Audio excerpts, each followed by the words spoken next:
I wanted to do a video on my MaxJax lift. I installed this lift in the fall and I've used it quite a bit in the winter.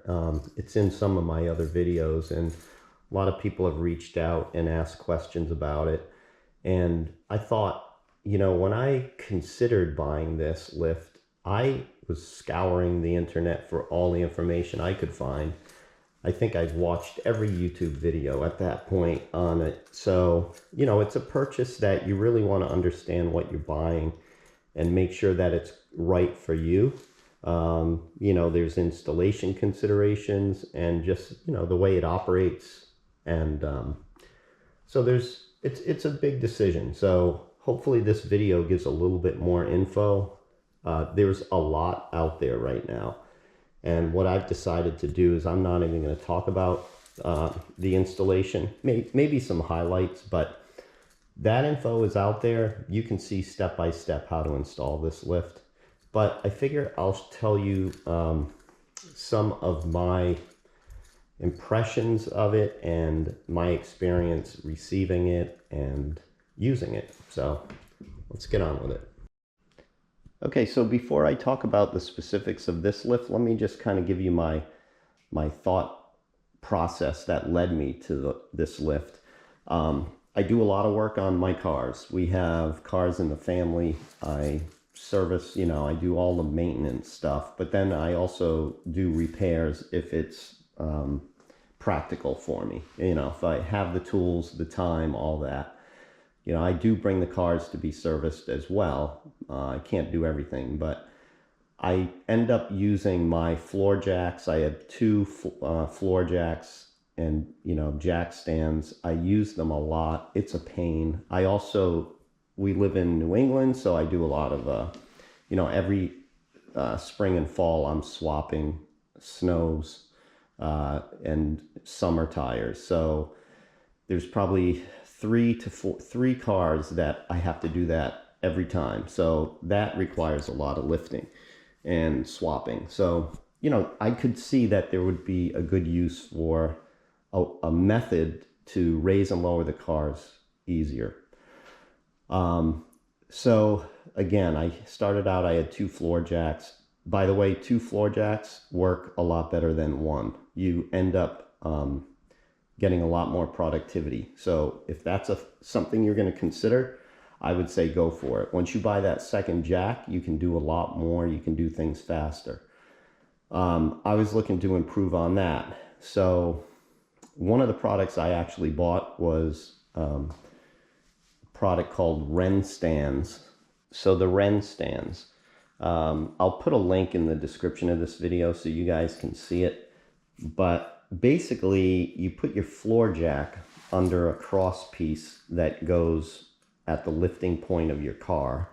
You jack the car up, and then you connect legs to this cross piece. Then you can lower your floor jack, and your jack stand's already in place. It's basically a jack stand that you assemble as the car is in the air. So I thought this would be a good option. It would eliminate one step out of the process of jacking a car and then putting jack stands under it. But in practice, it really didn't work out very well. That cross piece didn't fit all the cars ideally. The Porsche has like a plastic molding piece and there would be interference there, and I'd be fiddling with the cross piece trying to not damage the plastic. And then once the car is in the air, you have to put the legs on the cross piece, and that you basically had to carry all of these pieces with you to each wheel to assemble the legs and then lower the floor jack. So it really didn't save much time, and they weren't cheap too. I was able to find a used set on a forum. So luckily I didn't buy them new, and I ended up selling them and pretty much getting my money back. So it wasn't, you know, I didn't lose anything by trying it. Might work for you guys, you know. I guess if it's one car that it works well on and you just use it that way, it could be an option. But for me, it didn't work out. Okay, so then it led me to what next? So I considered quick jacks. Those are really popular. A lot of people have them. A lot of positive things about them. It was definitely a contender. The other thing besides QuickJax was this MaxJax or any other mid lift. You know, like a mid-height lift like this. MaxJax had the reputation. They had just been bought by BenPack. I like the idea that BenPack was going to improve on the original design. And then everybody that had the MaxJax was very happy. So it was between those two. To me, the QuickJax seemed a little overpriced for what it was. I actually would be poking around on Craigslist trying to find a used set, but even the used sets go for, you know, pretty close to what they sell for new. So, and then the other thing was storage. It seemed a little clunky to have to drag around those rails and find a place for it in the garage. The MaxJax are vertical, so, and you've got wheels on them, so pretty easy to move around and just kind of put in a corner. And I know MaxJax, or the QuickJack, I know people store those vertically as well, so I get that. The other thing, doing this research was, I don't know how many of you guys do this. I do this a lot. If you've watched other videos, you probably know this. I'll buy and sell stuff.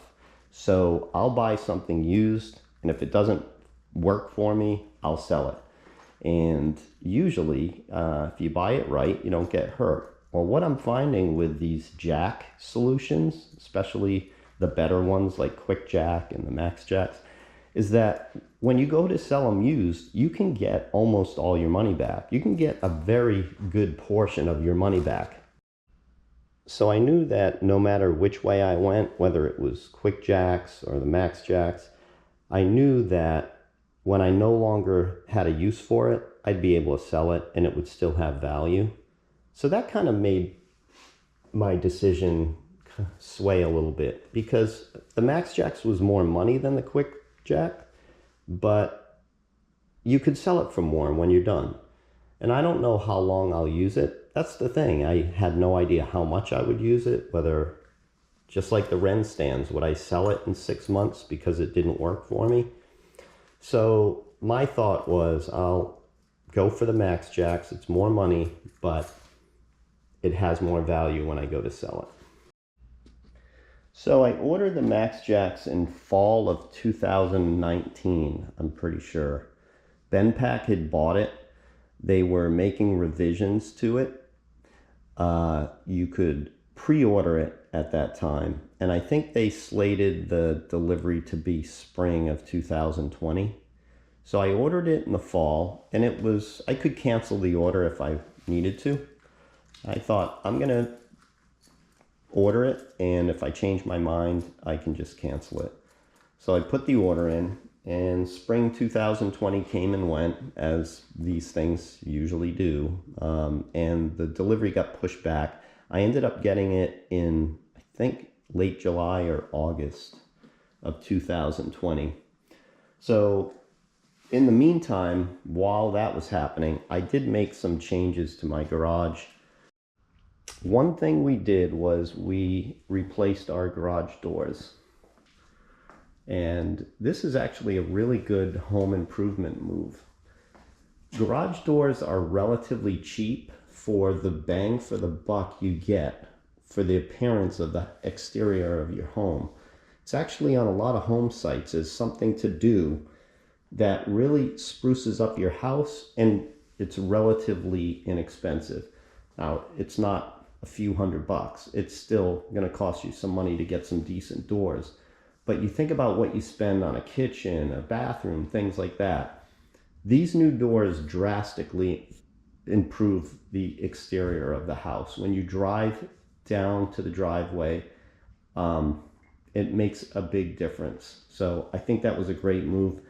They're insulated, they're quiet. The garage is sealed now, much better than it ever was. So again, in the winter with the heat on, I could keep this garage nice and toasty. But there's one other benefit. that we took advantage of, because when we did these doors, I had them go with the longitudinal springs. So these springs are now up on the header. And before, we had the springs that went along the rail. And you guys probably know what I'm talking about. I hated those. I've had this, you know, we've had a few houses now, and those things will snap and they'll scare the hell out of you. And they can damage things. You know, usually they put those retaining cables on them, but every time I was in the garage, if I was raising or lowering the garage door, I was, in the back of my head, I'd always worry about a loud bang and keeping my head out of that axis of trajectory that those springs can come from. So now with the spring up top like that, I don't have to worry. Even if it breaks, it's not gonna do bodily harm or damage a car, hopefully. All right, so why am I bringing this up? Well, here's why. Do you see this rail? That rail is extended, and when they came to install the garage door, or actually to give me the quote, we talked about this. I told them I was putting the MaxJax in the garage, and the constraint on the height of the car would have been the motor, which would have been right here. That would have come in contact with the windshield of the few cars that I was thinking about. You know, if you measure the car, because that's what you're going to do. You're going to actually bring the cars into the space, try to figure out where you're going to mount the MaxJax. And when you do, you'll get an idea of what will be the constraint on your car, your vehicle. And in my case, the windshield would come in contact with the motor. So if I could have just gotten the motor forward, then I got a lot more clearance. So when we talked about the garage door, the guy said, oh, sure, we can give you a longer rail. We'll bring the motor back here, and that way it frees up the space, and I can go right up to the ceiling. So that was major. I don't hear any talk about that on the internet. That never came up in all of the videos and the forums that I read. So a little fun fact there. If you're going to do this, just extend your rail if you think that motor is going to be in your way. I put lights up. These LEDs are really great, and they're not expensive. And the way that works is I've got it plugged in to a switched outlet.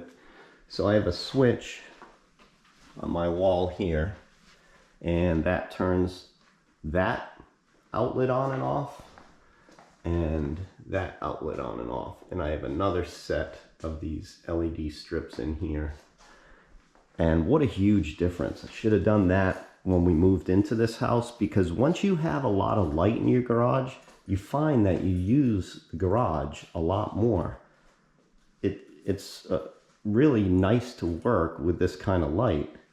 The other thing too is I put that heater over there. There was a central vac motor over there, so there was 220 for that. So that was nice. Putting that heater there made it so that I could work in this garage all winter. This garage is pretty warm to begin with because it is attached to the house. But with the heater, you know, it didn't matter if it was single digits outside. It was pleasant in here. I just run the heater an hour before I came out here, and I'm working in a t-shirt mostly. So the garage was all ready to go, and I finally received my MaxJax. So it came in a big pallet. It's movable, like you guys can move it. Two guys can, you know, kind of slide it around. You can open it up, you can remove the parts and bring it in that way. So it's manageable. So I started assembling it. The instructions that came with it, it's funny, if you do a search online, there's probably 5 iterations of those instructions over the years. And I figured BenPack had made their own. Well, that wasn't the case. BenPack was using the latest MaxJax instruction manual. But the problem was they had made changes, and those changes weren't included in the instructions. So that was one issue that I found right off the bat as I started to assemble. But the huge issue was that when it came to the motor, the control motor unit, it wasn't packaged with the MaxJax. So they sent me this thing without the control to it, the motor. And I was thinking like, oh God, what have I done? You know, like this wasn't cheap, and the product just released. Are they going to have the motor? A lot of times, you know, when something just releases, you can't get parts for it. Cars, motorcycles, things like that. You go to order a part and you have to wait a year or two because they just haven't stocked the, you know, the parts for it. So I called them up, and actually I have to say, BenPack, the customer service was great. They worked with me and they made sure that they made it right. They sent out the motor as quickly as they could. It was still probably a week and a half, but they kept in touch. I also called them back a couple times because when I went to assemble it, the fittings were a little different on the lift units than what they called for in the instructions. It turned out that they had created an addendum, but didn't make anybody aware of that. So they emailed me the addendum, which cleared that up. But one more thing is that this unit here, the flow divider, that had changed. BenPack has used a totally different flow divider than the original, and the inlet and outlet ports are oriented different. They're in different positions.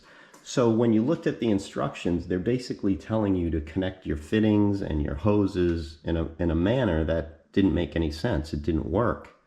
You didn't have the right lengths. You know, this connector hose here.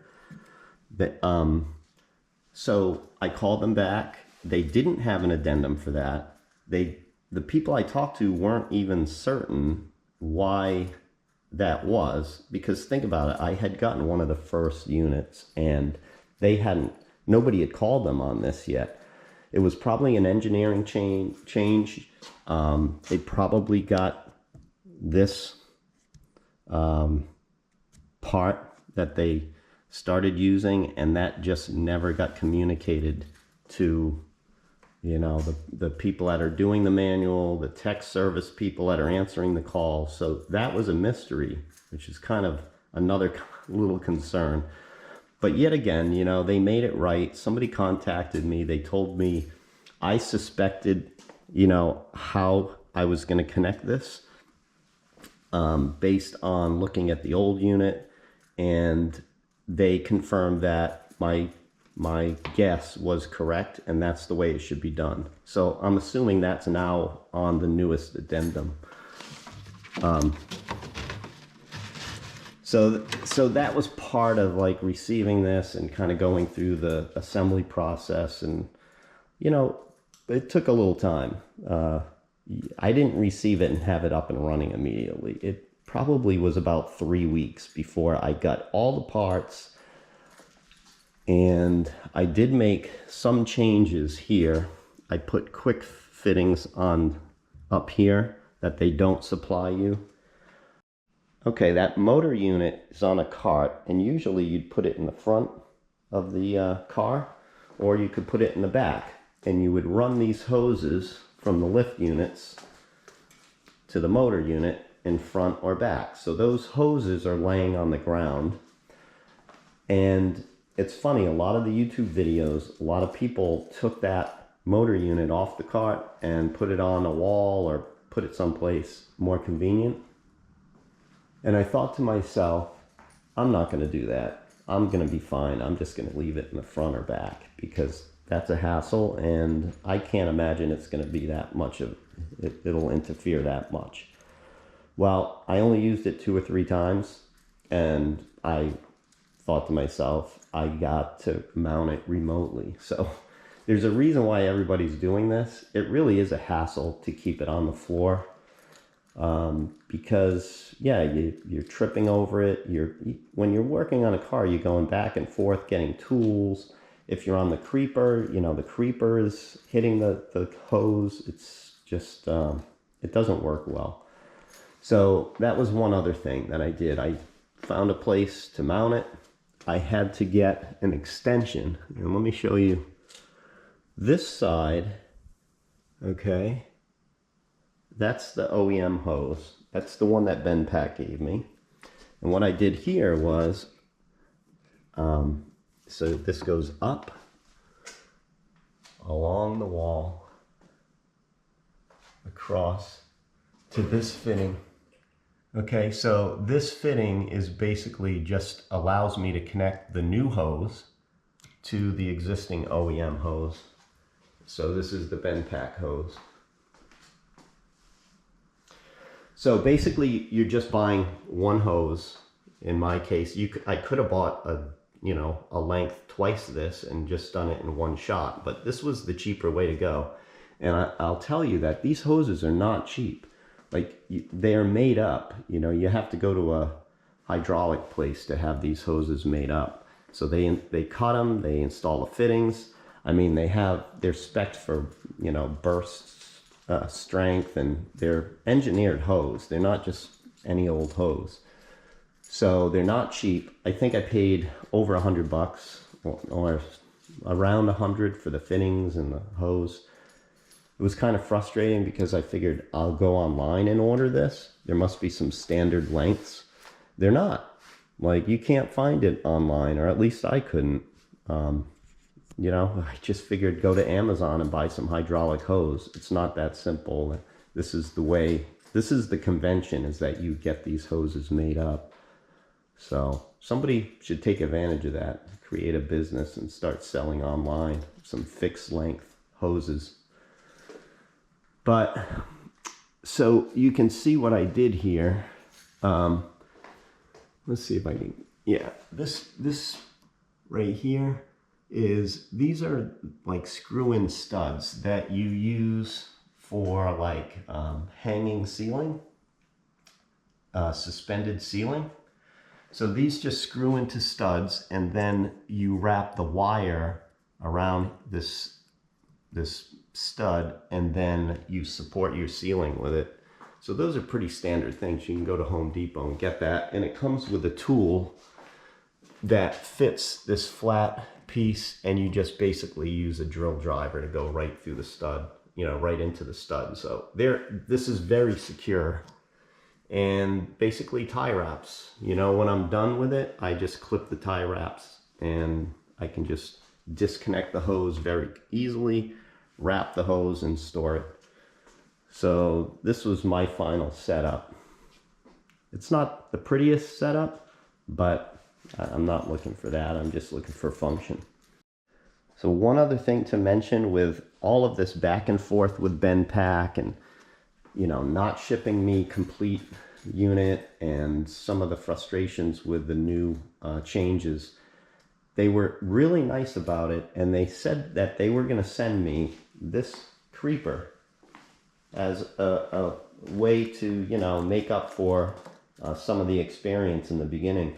And I wasn't irate. I was actually happy to have the unit, happy that they were responsive. So it wasn't like I was making a big stink, but they just said, you know what, we want to send you this gift. I was really happy. So I would have been fine with the way things were working out anyway, but they sent me this creeper, and this thing is awesome. So let's talk about some of the accessories that I use. Okay, so first of all, this creeper. This thing is great. You're going to use it all the time if you go with a MaxJax. This seat raises and lowers, and the backrest goes up and down. You can get it flat if you want to be on your back, but you're going to want to raise the seat part, because if this is flat and you've got this raised, you end up kind of sliding forward. This locks you right in. Having the creeper is so convenient, because when you're under the car and say you need a tool, you can just slide yourself back to the toolboxes, get a tool, or if you kind of have your tools off to the side, you can just kind of go back and forth. So it's comfortable. A lot of times my back would hurt after doing work under a car. I've worked with this creeper for hours, and it just puts you in a position where there's just no stress on your back. And you can also get good leverage too. You can pull down, push up. The creeper, it doesn't really interfere with that. So great accessory for the MaxJax. All right, here's another great accessory to have. If you have a MaxJax, this is a drain dolly, right? It's just on wheels. You use this for oil changes, fluid changes. You've got something leaking while you're working on it, you just throw this under it. This is a Harbor Freight cheapo unit, and I did have to cut that bottom, see the bottom pipe? I had to cut that so that it would fit for the MaxJax, because this is really made for a full-size lift. I need to come up with a way to lock the height on this. It hasn't been an issue so far, because what I've done is just adjusted the height of the car so that this works as is. But I've got to just come up with a way to just make some adjustment there. But that's a cheap tool that's really useful. I used it recently to do calipers. I swapped calipers on my car, and just putting it under the caliper, you release the brake line and it's dripping, and you know, you're going to work at the bench and doing stuff at the bench and it's dripping. It's great, you know, so definitely recommend that. All right, here's another accessory that, honestly, if I didn't find these, I don't know if I would have kept the MaxJax, and I'll tell you why. But these are mid-height jack stands. So they're 2-ton jack stands, and they're at a height that works perfectly with the MaxJax. I can go as low as what you see right here. So these things are kind of extended up about 5 inches. I think it's 33 to 50 inch range, something like that. So I got these from Greg Smith Equipment, and you can look online. I'll try to put a link in my description. You don't find these very commonly. You can't just go to Amazon and get this type of height jack stand, at least when I found these. These are only $75 a pair. No, $75 each. So $150 a pair. I think that's really reasonable for a 2-ton lift in this size. They're beefy. They work really well when you want to make small adjustments. You know, you've got your, you have a wheel carrier supported by this, and you want to just raise and lower the wheel carrier a little bit. You use that, you know, compared to like a fixed jack stand, you know, like these type of jack stands. I mean, they're not even in the same ballpark. These are really functional, but the height is the key. The height worked, and it kind of had to work, and I'll tell you why here. All right, so before I ordered the MaxJax, I did a lot of research on the installation and read the forums, watched YouTube videos, read the 2 or 3 instructions that were floating around the internet. And what you find if you're considering this lift is that they spec a minimum depth for your concrete slab, and they also spec a PSI for the concrete. So we can figure out what the depth is. In my case, I drilled a little pilot hole. I knew that the spec is 4 inches. I was a little over 4. I kind of wished it was more, but it's, you know, it was a little over 4. But the PSI, I have no idea. You know, unless you just poured your slab, you don't know what your PSI is. So we're all kind of in that same boat. And I noticed on the web, people would talk about that. Now, some people didn't want to take any chances. So they would cut out their concrete and re-pour to a certain depth and PSI. So in those cases, they knew what they were working with. But a lot of people did what I did. They kind of crossed their fingers, went by the depth of their slab, and hoped that things would be okay. So I went forward with a purchase. When it arrived, you have to drill these holes for the anchors. You guys can see there's a crack there. This was another one of my concerns. So I called Benpack. I talked to them twice, once before I ordered and once after. And we talked about the minimum distance to a crack. If this crack was closer to the end of the slab, which would be under this wall, then their clearance would be tighter. They would, or you would have to be further away from the crack. So in this case, because it's away from the end of the slab, what they wanted to do was measure the depth of the crack, because they have a spec on that. And I think it was like 1 inch or something, or 1.5 inches. So if the crack was deeper than 1.5 inches, then they would want me further away from the crack. So I have a tool here, and I'm probably not even gonna be able to find it. I have motorcycles and small engines, and one of the tools is to clean jets in a small carburetor. Here it is. So these tools allow you to go through all different size jets.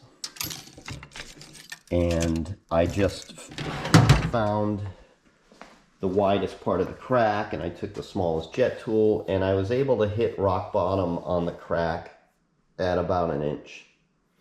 So I felt I was within Benpack's recommendation, but I'm sure some of you guys are looking at this going, oh, I don't trust that. I wouldn't do that. And honestly, I'm the same way. I'm pretty conservative with this stuff. I didn't want to take a risk.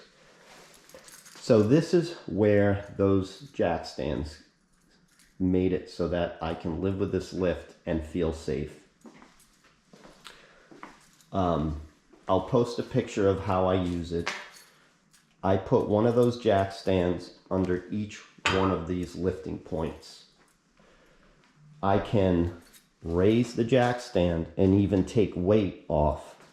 I could lift the car right off of this lift if I wanted to. If I had this under the car, these jack stands will make it so that each one of these arms is fully supported, and a lot of that weight gets transferred to the slab out here, right? So if this thing's over here and I've got a jack stand here, a lot of weight now is here. So I've got weight here, I've got weight there, I've got weight out here and over there. So that distributes the weight of the car on 4 jack stands as well as the lift arms.